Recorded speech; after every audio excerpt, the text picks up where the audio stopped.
یا حی یا قیوم برحمتک استغیث. اگر آپ پورے فیملی میں پرابلمز ہے، آپ کے دل میں فراغی ہے، تو آپ اس کو کیا کہہ سکتے ہیں؟ اس کو آپ جمع کے صیغے سے پڑھ سکتے ہیں، ان کی یا حی یا قیوم برحمتک نستغیث. اس میں دل میں وسعت آتی ہے کہ یار میرے ہمسایہ بھی مصیبت میں، اللہ اس پر بھی رحمت کر دے، ہے نا. تو یہ نبی کے ورد ہیں یہ. اور یقین جانیں یہ جو لوگ کہتے ہیں ہمیں ڈپریشن ہے، ہمیں ایک دم کوئی خیال آتا تو سارا دن پریشانی میں گزرتا ہے، وہ گولی تو کھائے جو بھی ہے اس کے مقدروں میں لکھ دیا اللہ نے، لیکن کم از کم یہ پڑھ کے تو دیکھے یا حی یا قیوم برحمتک استغیث یا نستغیث. یہ نبی صلی اللہ علیہ وسلم کا ذاتی وظیفہ ہے. یہ آپ نے اپنے لیے نہیں رکھا، آپ نے ساری امت کے لیے کہہ دیا کہ آپ کو بھی کوئی پریشانی ہو تو آپ اس کے لیے اس کو پڑھیں. یہ ہے مصنون طریقے. ہمیں طبی دھاگے گنڈے منڈے کلے چلے اس پر لگا دیا، اصل سے ہم دور ہیں. پھر اس کے سائیڈ افیکٹ ہوتے ہیں. کل ایک بچی لائے اس کو، کہتے یہ جی مولوی صاحب نے دھاگا دیا ہے اس کو، چیز اس کی معمولی سی ہے، شیطان جن چھوٹا سا ہے، اس نے سارے گھر کو کان پکڑوائے ہوئے ہیں، گلے میں اس کے دھاگا ڈالا ہوا ہے. دھاگے وہ میں نے بولا یہ تویز اتارو اس کا، وہ اتار کے پاکٹ میں رکھ لیتے. بی بی نے اس کی جو ماں تھی کہ پتہ نہیں کیا تھی، وہ میں نے بولا مجھے دکھاؤ تو صحیح، دیکھوں تو صحیح. وہ دھاگے کوئی گرے لگی ہوئی ہے. میری بد نصیبی کہ میں آج تک گرے کو نہیں سمجھ سکا کہ مجھے تو اللہ نے قرآن میں فرمایا کہ جو گرے لگاتے ہیں ان سے بھی میری پناہ میں آؤ، ہے نا. فلق میں ہے، سورہ فلق میں من شر النفاثات فی العقد. اس کا معنی کیا ہے کہ میں اس اللہ کی پناہ میں آیا ان سے جو گرے لگا کر پھونکے مارتی ہیں، تو میں اس کو گلے میں ڈال دوں. نہیں، یہ مفتی صاحب نے دیا.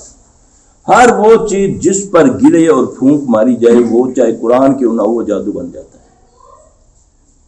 گرا جادو. دیکھو نبی صلی اللہ علیہ وسلم نے فرمایا جب فجر کی نماز ہوتی ہے اس سے پہلے ہر انسان کے ساتھ ایک شیطان گرن آتا ہے، وہ اس کی گدی پہ 3 گرے لگاتا ہے. یہ نبی صلی اللہ علیہ وسلم کی حدیث پڑھ کے دیکھ لیں.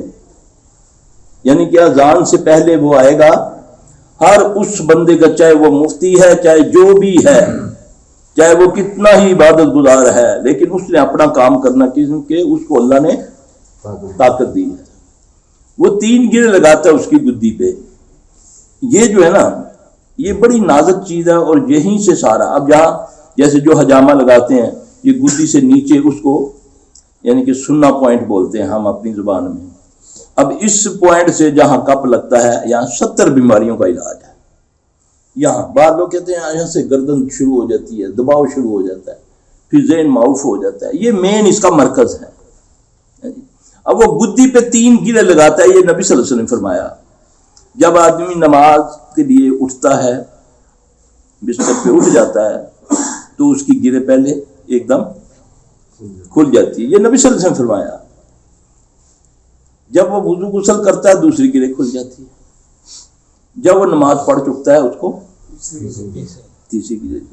اب میں نے اٹھنا ہی نہیں ہے، نماز پڑھنی نہیں ہے، مجھ پر گرے پہ گرے لگتی جا رہی ہے. بتانے والے بھی وہ کائنات کے سب سے سچے بندے جس کے بارے میں آسمانوں والا رب کہتا ہے کہ یہ اپنی طرف سے کچھ نہیں فرماتے، جو کہتے ہیں میری طرف سے کہتے ہیں. تو کیا یہ بات غلط ہو سکتی ہے؟ گرے تو مجھے لگ رہی ہے لیکن میں اٹھتا نہیں ہوں. بچے کو بھیجنا ہو، نماز سے پہلے اسکول کا ٹائم ہو، اتنے اہتمام سے بچے رو رہے ہیں تو میں نے اس کو نہلا رہا ہوں، پہنا رہا ہوں، سب کچھ کر کے دوڑ کے جانا، گڈی نکل جائے گی. کیا میں نے کبھی نماز کے لیے بھی یہ اہتمام کیا؟ اپنی نسل کے لیے سوچا میں نے؟ سکولوں میں تو ملے گا ہی ہے، ڈانس بھی ملے گا، فحاشی بھی ملے گی، آج جو ہو رہا ہے. لیکن اللہ کے لیے مسجد میں چھوٹے کسی بچے کو لے جاؤ فجر کے وقت تو لوگ باتیں کرتے یار کتنا ظالم ہے مولوی، یار چھوٹے بچے بیچارے سون ہی نہیں دینا ہونا ہے، مسیطے لیند ہے.